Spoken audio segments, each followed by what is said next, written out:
Once united by Cold War ideology, today the American right is divided by foreign policy.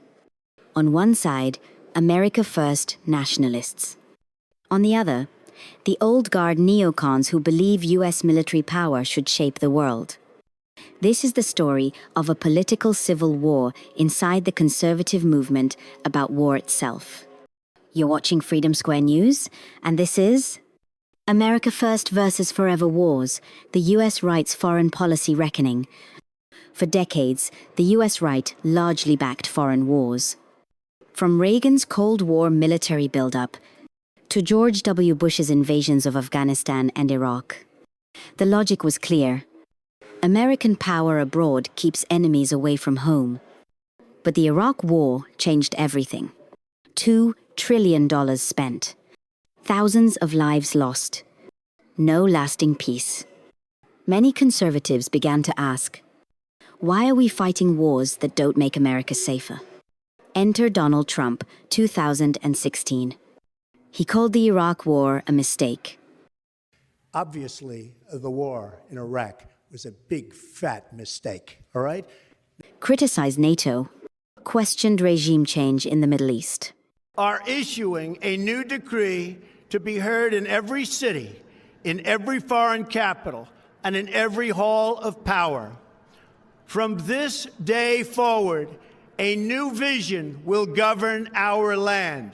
From this day forward, it's going to be only America first. America first. His slogan, America First, wasn't just economic, it was geopolitical. He spoke to working-class Americans tired of endless war and endless spending. And he reshaped the GOP's base, forcing a divide with its elite. Today, the conservative foreign policy world is split. Camp 1, America Firsters, want to reduce US military commitments overseas, prefer diplomacy and economic nationalism, are skeptical of NATO and foreign aid. Key figures: Trump, Tucker Carlson, J.D. Vance, Rand Paul. Camp 2, neoconservatives and interventionists. Believe America must lead the world militarily. Support Ukraine aid, Israel's military operations, and anti-Iran posturing. Key figures: Nikki Haley, Lindsey Graham, Tom Cotton. The tension exploded after Russia invaded Ukraine. The right split again.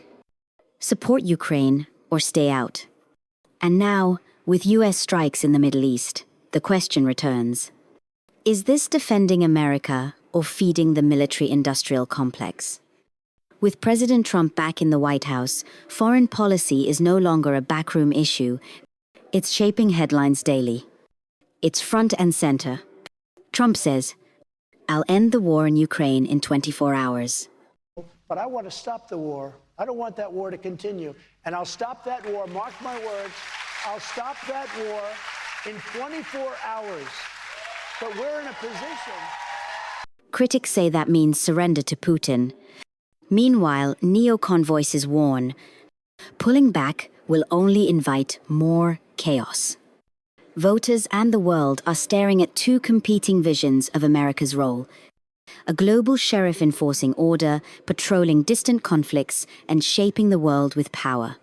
Taplin, or a guarded fortress protecting its own borders, minding its own business, and refusing to bleed for endless wars.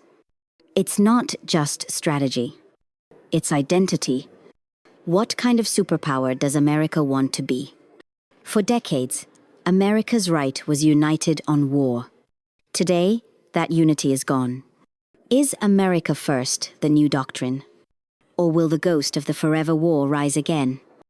One thing is certain, the real battle isn't just overseas. It's being fought inside America's own political soul. You're watching Freedom Square News, where we break down what they won't tell you in headlines. Subscribe, like, and share. If you believe America should debate its wars before it wages them, Freedom Square.